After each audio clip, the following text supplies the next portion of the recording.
우리 같이 1층에서 예배 드릴 때는 좀 이제 여러 가지 다른 점이 있는데 그 중에 하나가 이렇게 막 뛰어다니는 아이들이 되게 많죠.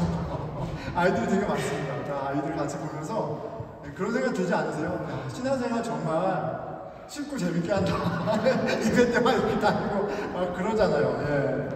제가 한 번은 저희 아이들한테 얘기했습니다. 예. 하나님은 이렇게 우리 친구가 한솔이가 한솔이가 이렇게 누워 있어도 춤을 춰도 어떻게 해도 하나님은 전혀 싫어하지 않고 좋아하시고 괜찮으셔. 하나님 사랑하시니까. 그런데 이모 삼촌들이 힘들어. 그러니까 우리 조용하자 이렇게 얘기했던 적이 있습니다. 예, 어린아이처럼 하나님께 나아가는 것. 예, 아버지가 좋은 분이니까 정말 기뻐하시고요. 우리 친구들이 좀 자유롭게 하더라도 아빠가 하나님 괜찮으시니까 여러분 너무 이렇게 불편해하지 않았으면 좋겠습니다. 자, 오늘 말씀하신 게 약간 담겨져 있습니다. 자, 오늘 말씀은 가장 쉬운 길이라는 주제예요. 우리 같이 따라해볼까요? 가장 쉬운 길. 가장 쉬운 길입니다. 자, 우리 그리스도인은 세상과 다른 길, 그렇죠? 하지만 가장 좋은 길 살아가는 사람입니다. 지난 2주에 걸쳐서 우리가 좀 살펴봤고요. 마태복음 7장 14절입니다. 생명으로 인도하는 문은 좁고 길이 협착하여 찾는 자가 적음이라. 협착하고 좁은 어려운 길이지만 어떤 길이에요? 생명이 있는, 그렇죠? 가장 큰 복이 있는 길입니다. 그런데 이 생명의 길이 너무 좋은 길인데 말 그대로 좁고 협착하여 아무도 찾지 않는 길이라면 여러분 얼마나 힘들어요? 그런데 꼭 그렇지 않습니다. 이 길은요 사실 가장 쉬운 길이기도 해요. 오늘 말씀을 통해서 살펴보겠습니다. 저에게 2004년도 여름이니까 벌써 20년 전이에요. 2004년 여름에 제가 졸업했는데 졸업식 날 커맨스먼 스피치 때 오셔서 말씀을 전해주셨던 분이 저희 크리스찬 학교였거든요. 그리스도인이 가야 할 길에 대해서 메시지를 주셨는데 그게 20년이 지났는데도 잊혀지지를 않습니다. 이런 내용이었어요. 여러분 이제 졸업해서 세상에 나갈 텐데 꼭 기억할 것이 있습니다. 뭘요? 하나님이 오셔서 심판하는 날이 있습니다. 이렇게 얘기하시고 심판의 때가 있습니다. 심판의 때가. 그러면서 오늘 본문인 25장 22절 23절 말씀을 하셨어요. 심판의 날이 있으니까 꼭 심판의 날이 있다는 걸 기억하고 사세요. 그리고 어디서 무엇을 하던 지극히 작은 자를 위해 사는 길을 걸어야 합니다. 이렇게 얘기해 줬어요. 왜요? 심판의 날에 예수님이 지극히 작은 자를 어떻게 대했느냐로 심판하신다라고 얘기했기 때문에 그래요. 그러니까 여러분 어떤 일을 하고 얼마나 많은 일을 이루었느냐, 얼마나 많은 사람들의 인정을 받았느냐가 중요한 게 아니라 인생 사는 길에 가장 중요한 것은 지극히 작은 자를 섬기는 삶입니다. 이렇게 얘기해 주셨어요. 근데 그게 잊혀지지가 않습니다. 자, 그리고 며칠 후에 제가 친구 졸업식에 갔어요. 친구 졸업식인데 그 학교는 이제 크리스찬 학교는 아니었어요. 제 친구가 비즈니스 매니저였는데 근데 거기에도 커맨스먼 스피치를 하려고 졸업생이 한 명 왔습니다. 졸업생이 왔는데 이제 전혀 다른 이야기를 하는 거예요. 메시지는 간단합니다. 지극히 높은 자가 되십시오. 지극히 높은 자가 되십시오. 자, 이제 여러분이 세상에 나가면 여러분 절대 여러분의 꿈을 포기하지 말고 최선을 다해서 끝까지 하면 여러분 끝까지 높은 곳에 올라갈 수 있습니다.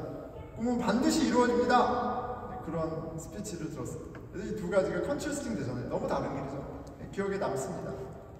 지극히 높은 자라는 그 세상의 길과 지극히 작은 자를 위해 사는 그리스도인의 길은 어때요? 완전히 다릅니다.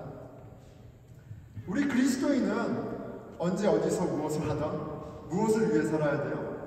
지극히 작은 자를 위해서 살아야 돼요. 이것이 예수 그리스도를 통해 나타난 하나님 뜻이고요. 그리고 이것이 마지막 날에 우리가 예수님 만나는 날 예수님 우리를 심판하시는 기준이 됩니다.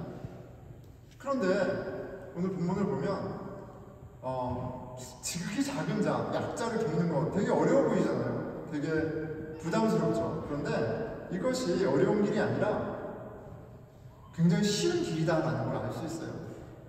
여러분 질문할 수 있겠죠. 목사님, 약자를 돕는 것, 지극히 작은 자를 위해 사는 것, 고상하고 참 큰 일이긴 하지만 어떻게 그것이 쉬운 일이라고 할 수 있습니까? 가장 쉬운 일이라는 건 좀 말이 안 되는 것 같습니다. 네, 그렇죠.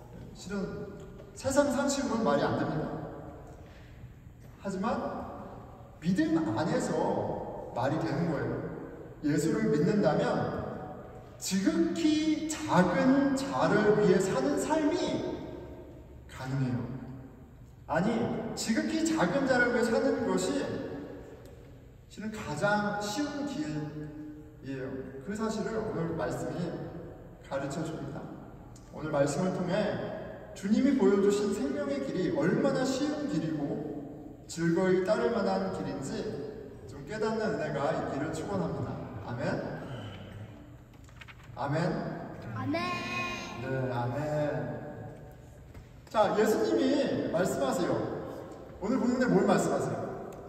마지막 때가 있다. 네, 마지막 때는 어떤 날이에요? 심판이 있는 날이에요. 심판이. 예, 심판이 있는 날입니다. 31절 인자가 자기 영광으로 모든 천사와 함께 올 때 자기 영광의 보좌에 앉으리니 인자는 예수님이죠. 예수 그리스도가 다시 올 때가 있어요. 다시 오는 날이 있습니다. 반드시 있어요. 근데 그때는 영광의 보좌에 앉아 계세요. 이 영광의 보좌라는 것은 왕의 자리입니다. 왕의 자리. 심판하시는 그 authority를 갖고 오시는 거예요. 목자가 양과 염소를 구분하는 것 같이 하여 그들은 46절 그들은 영벌에 의인들은 영생에 들어가게 하리라 하시니 왕으로 오신 예수님은 심판하시는데요. 그렇죠? 양과 염소를 나누는 것처럼 사람들을 나눠서 염소와 같은 자들, 불순종의 자식들은 영원한 불이라는 무시무시한 심판을, 그리고 하나님의 자녀인 양은 영원한 생명에 그 복을 받게 하십니다. 마지막 날이 있고요. 심판날이 있어요. 그리고 그 심판에는 분명한 기준이 있습니다. 자, 구원받은 영원한 생명을 얻은 자들입니다. 34절에서 36절이에요. 오른편에 있는 자들에게 이르시되 내 아버지께 복받은 자들이여 나와 창세로부터 너희를 위하여 예비된 하나님 나라를 상속받으라. 여러분, 하나님 나라를 상속받으면 상속자는 하나님의 자녀가 되겠죠. 하나님의 자녀로 인정받는 거예요. 내가 줄일 때 너희가 먹을 것을 주었고 목마를 때 마시게 하였고 나그네 되었을 때 영접하였고 헐벗을 때 옷을 입혔고 병들었을 때 돌보 왔고 옥에 갇혔을 때 와서 보았느니라. 자, 구원받는 이유에 대해서 딱 근거에 대해서 얘기하십니다. 자, 이번에는 저주받는 사람들이에요. 41절에서 43절입니다. 왼편에 있는 자들에게 이르시되 저주를 받은 자들아 나를 떠나 마귀와 그 사자들을 위하여 예비된 영원한 불에 들어가라. 내가 줄일 때 너희가 먹을 것을 주지 아니하였고 목마를 때 마시게 하지 아니하였고 나그네 되었을 때 영접하지 아니하였고 헐벗을 때 옷을 입히지 아니하였고 병들었을 때와 옥에 갇혔을 때 돌보지 아니하였느니라 하십니다. 자, 영원한 볼과 영원한 생명, 하나님의 나라의 유업을 받는 자들과 영원한 불이라는 심판을 받는 자, 양과 염소 나뉘어지는데 분명한 기준이 있습니다. 뭐예요? 지극히 이 작은 자에게 어떻게 행했느냐예요. 하나님의 자녀로 구원받는 자로 이 세상에 살아야 할 어떤 길을 가야 할지 분명하게 어떻게 이보다 더 분명합니까? 얼마나 더 분명한 예가 있겠어요? 언제 어디서나 무엇을 하든지 지극히 작은 자를 섬기는 삶이어야 합니다. 여러분 바로 적용할 수 있겠죠. 내가 어디서 무엇을 하던 어떤 프로페셔널에 있던 지극히 작은 자를, 사회적 약자를 섬기는 삶을 살아야 한다. 바로 적용할 수 있습니다. 제가 이렇게 사회적 약자를 얘기하면서 하원이한테 뭐라 그러면 되겠어요? 알게 되겠어요? 여러분들 이해하십시오. 하원이 계속 있어. 지극히 작은 자를 섬기면서 살아야만 합니다. 자, 그런데 말씀은 이렇게 명확한데 그냥 바로 적용해서 내 주위 클래스룸에서 일터에서 지극히 작은 자를 이제 섬겨야지 라고 바로 적용하기에는 좀 우리가 생각해야 될 것이 두 가지가 있습니다. 첫째는 뭐냐면 이들의 행동이 의식적이지 않았다라는 거예요. 무의식 가운데 했던 것을 갖고 얘기를 하신다는 점이에요. 자, 이렇게 말하시잖아요. 이렇게 반응하죠. 이렇게 반응합니다. 예수님이 이렇게 얘기하시니까 심판의 그리고 구원의 이유에 대해서 말씀하시니까 이렇게 반응합니다. 38절 어느 때 나그네 되신 것을 보고 영접하였으며 헐벗으신 것을 보고 옷을 입혔나이까 어느 때 병드신 것이나 옥에 갇히신 것을 보고 가서 배웠나이까 하리니 저주받은 자들도 같이 반응하죠. 어느 때 주께서 줄이신 것이나 목마르신 것이나 나그네 되신 것이나 헐벗으신 것이나 어느 때 병드신 것이나 옥에 갇히신 것을 보고 공양하지 아니하더이까 이렇게 얘기합니다. 무언가 행동을 했는데 그들이 하나님께 했는지 안 했는지를 의식하고 행동한 것들이 아니었어요. 두 그룹 모두 예수님이 말씀하시는 심판의 기준을 염두에 두고 의식하고 행동하지 않았습니다. 다 그냥 살았어요. 부지부식간에 예수님을 섬기기도 하고 예수님을 업신 여기기도 했습니다. 자, 그리고 또 우리가 생각해 봐야 되는 것은 예수님이 자기 자신을 지극히 작은 자와 동일시한다는 거예요. 40절, 45절이죠. 내가 진실로 너희에게 이르노니 너희가 여기 내 형제 중에 지극히 작은 자 하나에게 한 것이 곧 내게 한 것이다. 45절 이 지극히 작은 자 하나에게 하지 아니한 것이 곧 내게 하지 아니한 것이니라 하시리니 하나님께서 지극히 작은 자와 자신을 동일시하십니다. 지극히 작은 자는 어린아이와 같은 자, 어린아이와 같지 아니하면 하나님의 나라에 갈 수 없다라는 비유와 같이 하나님의 자녀를 의미합니다. 마태복음 5장 3절에 보면 예수님의 첫 설교 첫 말씀에 이렇게 얘기하시죠. 심령이 가난한 자는 복이 있나니 하나님의 나라가 저희 것입니다. 하나님의 나라는 심령이 가난한 자가 작은 자가 지극히 작은 자를 가는 나라예요. 지극히 작은 자만 갈 수 있는 나라예요. 그런데 그 하나님의 자녀가 되는 조건에 대해서 요한복음 1장 12절에서는 이렇게 말씀하세요. 영접하는 자, 곧 그 이름을 믿는 자들에게는 하나님의 자녀가 되는 권세를 주셨습니다. 여러분, 예수를 믿으면요, 예수님을 믿으면 모두 다 하나님의 자녀입니다. 그리고 하나님의 자녀라면 어떻게 하겠어요? 하나님 아버지가 귀하게 여기는 것이 귀한 것이에요. 하나님 아버지의 다른 자녀를 소중하게 여기고 귀하게 대할 수밖에 없습니다. 돌보는 것이 당연합니다. 더군다나 예수님은 당신 안에서 인간 가족과는 비교할 수 없는 친밀한 관계가 되었다고 말씀하세요. 당신 안에 하나됨을 말씀하십니다. 요한복음 17장 22절입니다. 내게 주신 영광을 내가 그들에게 주었사오니 이는 우리가 하나가 된 것 같이 아버지에게 말씀하시는 거죠. 기도하는 거예요. 아버지와 내가 하나가 된 것 같이 그들도 하나가 되게 하려 하심이라. 하나님께서 예수님을 통해서 이루신 구원에 대해서 하나됨이라는 언어로 상징으로 설명하고 있어요. 구원해서 하나님 자녀 되게 하셨어요. 한 가족 되게 하셨어요. 그런데 그게 어떤 친밀함이에요? 하나됨이에요. 그 하나됨에 대해 바울은 이렇게 설명합니다. 고린도전서 12장 13절이에요. 우리가 유대인이나 헬라인이나 종이나 자유인이나 다 한 성령으로 세례를 받아 한 몸이 되었고 또 다 한 성령을 마시게 하셨느니라. 예수를 믿는 사람들은 이제 예수 안에 한 몸이 되었습니다. 자, 그렇다면 내가 내 몸을 돌보는 것은 너무나 당연한 것이에요. 내가 하나님 아버지 한 형제 자매를 돌보는 것은, 필요를 채우는 것은 너무나 당연한 것이에요. 그렇죠? 그리고 이 예수 안에 하나됨이라는 신비를 이해한다면 예수님께서 형제 자매들 가운데 지극히 작은 자와 자신을 동일시하시는 그 신비도 이해할 수 있어요. 왜? 이제 그리스도와 우리가 하나 되었기 때문에 그래요. 이제 우리가 그리스도 안에 서로 말하고 행동하고 관계 맺는 그런 모든 것은 예수님을 떠나서는 있을 수 없는 일이에요. 우리 모든 만남 가운데, 말과 행동 가운데, 그 관계 가운데 예수 그리스도가 함께 하십니다. 이것이 우리가 믿는 바예요. 믿음은 본질적으로 행위 이전에 우리의 존재를 바꾸는 신비입니다.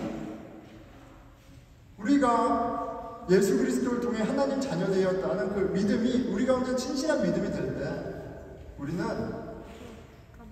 하나님의 자녀다움을 증명하기 위해 사는 것이 아니라 하나님의 자녀가 되었기에 하나님 자녀처럼 말하고 행동하고, 아니 그 이전에 하나님 아버지의 뜻을 알아가고 구하는 그런 마음의 변화가 있는 거예요. 믿음은 본질적으로 행위 이전에 존재를 바꾸는 신비입니다. 양은 양이고 염소는 염소예요. 그렇잖아요. 양은 양이고 염소는 염소예요. 양이 염소가 될 수 없고 염소가 양이 될 수 없습니다. 그런데 복음은 우리의 죄를 대신해 죽으신 하나님의 어린 양, 예수를 믿는 자를 어떻게 해요? 염소에서 양이 되게 하는 하나님의 능력입니다. 그리고 존재의 변화가 내가 갖고 있는 가치와 생활 방식을 바꾸고요, 인생의 길을 바꾸는 거예요. 이제 하나님의 자녀가 되었다면 하나님이 자녀라는 새로운 정체성으로 하나님 나라라는 새로운 가치와 생활 방식으로 살아가게 됩니다. 하나님의 자녀라는 것을 증명하기 위해 이웃을 사랑하고 원수를 용서하기 위해 애쓰고 주위에 있는 지극히 작은 자를 찾아서 막 섬기기에 애쓰는 것이 아니라 내가 하나님의 자녀가 되었고 같은 믿음 안에 너도 저 사람도 이 사람도 하나님의 자녀가 되었기에 이제 그리스도 안에 한 몸이 되었기에 내가 내 몸을 돌보듯이, 내가 내 마음, 내 몸을 아끼듯이 돌보고 섬기게 되는 거예요. 마지막 때 하나님 나라를 상으로 받는 하나님의 자녀는 오늘 본문에 보니까 당황합니다. 제가 언제 주님을 섬겼습니까? 제가 언제 주님을 대접했습니까? 스스로 생각하기에 구원을 받기 위해 힘들이며 한 일이 없습니다. 그런데 그가 복음으로 하나님의 자녀가 된 사람이라면, 그 참 믿음 가운데 사는 사람이라면 그냥 그 믿음 안에 하나님 자녀로 사는 것만으로, 그렇게 사는 것만으로 구원받기에 충분한 자격이 성립이 되는 거예요. 그냥 복음 안에 살았습니다. 그런데 하나님 나라를 상속받고 영원한 생명이라는 상을 받습니다. 이거보다 더 쉬운 길이 어디 있어요? 복음을 믿고 복음 안에 사는 것만으로 이 세상 그 어떤 것과도 비교할 수 없는 상을 받는 은혜가 우리에게 보장되어 있습니다. 지극히 높은 자의 길과 상관없이 살았는데 가장 존귀한 자가 되게 하시는 참 신비한 길, 가장 쉬운 길, 그 길을 주님께서 계속해서 가르쳐 주시기를 축원합니다. 말씀을 맺겠습니다. 여러분, 그리스도로 사는 것이 세상에서 가장 쉽습니다. 동의하시나요? 동의 안 하세요? 여러분, 세상이 얼마나 힘듭니까? 너를 증명하라고, 너가 얼마나 괜찮은 사람이고 잘난 사람인지 증명하라고, 너가 책임져야 된다고, 너의 아내를, 너의 남편을, 너의 자식을, 너의 것을 책임져야 된다고. 세상 사는 게 얼마나 힘듭니까? 그런데 예수를 통해서 하나님의 자녀가 되면 우리는 이제 내가 주인이 될 필요가 없는 삶이에요. 우리의 삶에 책임지시고, 우리를 온전하게 하시고, 우리를 영광 가운데 높이시는 그런 일을 자녀로서 경험하기만 하면 되는 겁니다. 하나님 자녀에게 모든 것이 다 선물이고 감사하며 이 세상의 의무와 책임보다 더 풍성한 기쁨과 즐거움을 허락하십니다. 미래의 염려보다 기대와 소망이 하나님 자녀에게 훨씬 더 큽니다. 예수님이 너무 좋고 복음의 길이 정말 최고입니다. 그리고 지금 이 순간 우리 주 예수 그리스도께서 여전히 염소와 같은 이 세상에서 스스로 왕 되어서 자기 인생을 경영하기에 바쁜 우리의 길을 인도하시는 주님을 노래하면서조차 주님이 왕이 아니라 나의 높음을 위해 이용되어지는 그런 염소와 같은 우리를 포기하지 아니하시고 계속해서 복음의 길로 초대하십니다. 복음을 먹고 마시며 오늘 염소와 같은 우리를 양이 되게 하시는 신비, 수고하고 무거운 짐진 우리들에게 오셔서 우리를 쉬게 하시는 그 좋은 목자 되신 주님을 만나는 은혜를 기대합니다. 여러분 모두 성찬식으로 초대합니다. 예수께서 십자가에 못 박혀 죽으시던 날, 죽으시기 전에 제자들에게 저녁 식사를, 마지막 만찬을 가지셨습니다. 그리고 그 자리에 지금 저와 여러분이 모두 초대받았습니다. 여러분, 예수님이 아셨습니다. 제자들이 2년, 3년 함께 따라갔지만 제자들의 관심은 왕이신 예수님의 뜻이 이루어지는 것이 아니라 예수님을 통해 한자리 하는 것이었어요. 제자들은 여전히 염소와 같은 자들이었습니다. 우리도 다양한 동기로 신앙생활을 합니다. 내가 해결할 수 없는 문제들, 마음의 평안을 얻기 위해 무엇이 되었던 예수님을 정말 왕으로 인정하고 예수님을 통해 하나님의 뜻이 이루어지는 것을 기대하기보다는 여전히 내가 원하는 것을 이루기 위해서 신앙생활을 할 때가 많습니다. 제자들이 그랬고요. 우리도 여전히 그렇습니다. 그런데 예수님이 염소와 같은 그 제자들을 위해서 식탁을 차리세요. 그들이 예수님을 다 배신하고 도망칠 것을 알았지만, 예수님을 부인할 것을 알았지만 예수님은 그 제자들을 위해서 식탁을 마련하십니다. 예수님은 염소와 같은 그 제자들, 양이라고 하기에는 너무 이기적이고 악한 염소와 같은 우리를 사랑하시되 끝까지 사랑하시고요. 그리고 오늘 베푸신 우리로 기억하게 하신 이 만찬을 통해서 그 사랑을 확인하게 해주십니다. 주의 구원의 은혜가 우리에게 응해질 때 우리가 염소에서 양으로 거듭나는 온전한 양이 되는 은혜가 있으리라 기대합니다. 저녁 잡수시던 자리에 일어나 겉옷을 벗고 수건을 가져다가 허리에 두르시고 이에 대야에 물을 떠서 제자들의 발을 씻으시고 그 두르신 수건으로 닦기를 시작하여 주님께서 염소와 같은 그 제자들의 발을 닦으십니다. 풍성한 사랑으로 제자들의 더러움을, 우리의 더러움을, 악함을, 슬픔을, 상처를 다 닦으시며 온전하게 하십니다. 사랑하시되 자기 몸처럼 사랑하세요. 우리의 더러움을, 우리의 악함을 주께서 친히 닦으십니다. 우리 같이 기도하겠습니다.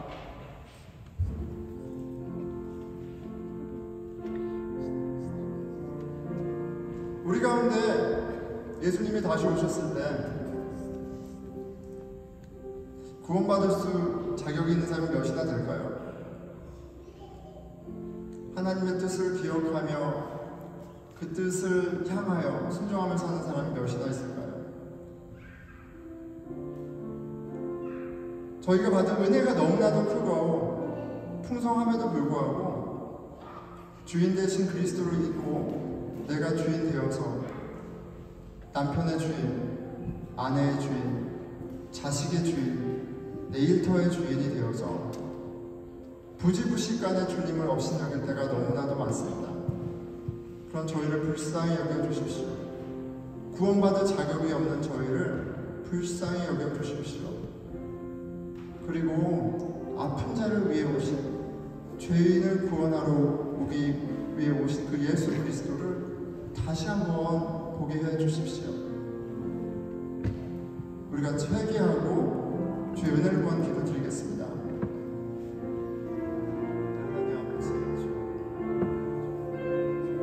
하나님 아버지 주님, 주님의 심판날에 아버지 주님, 부끄러울 것이 없는 주의 자녀로 쓰기 원합니다. 도와주십시오. 주의 은혜가 저희로 하나님의 자녀가 되게 하시고 주 안에서 서로 사랑하게 하시고 아버지 깨달을 수 있도록 주의 성령님 도와주십시오.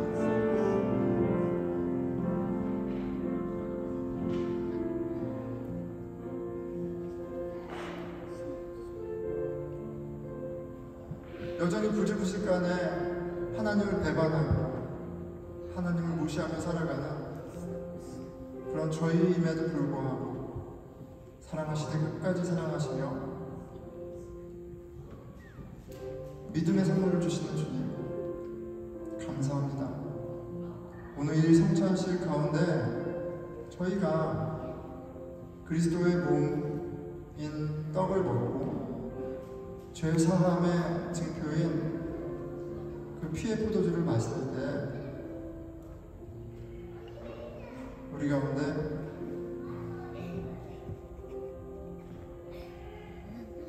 믿음의 선물이 있게 하여 주십시오. 이 모든 말씀 우리 주 예수 그리스도 이름으로 기도드렸습니다. 아멘.